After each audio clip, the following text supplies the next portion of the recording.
प्यारे बच्चों, आज हम पढ़ेंगे सरह की गिनती। जी हाँ, आज हम पढ़ेंगे 1 से लेकर 10 तक सरह की गिनती। तो शुरू करते हैं सरह की गिनती। हिक, हिक माना 1 यानी 1। डू, डू माना 2 यानी 2। त्रै, त्रै माना 3 यानी 3। 4, 4 माना 4 यानी 4। 5, 5 माना 5 यानी 5।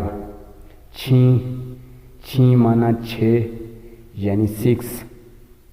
7, 7 माना 7 यानी 7। 8, 8 मानी 8 यानी 8। 9, 9 माना 9 यानी 9। 10, 10 मानी 10 यानी 10। तो यह आज का सबक सरह की गिनती। इसको अच्छे तरीके से याद करें, समझें। कल मिलते हैं एक नई वीडियो एक नए सबक के साथ। तब तक के लिए अल्लाह हाफिज़।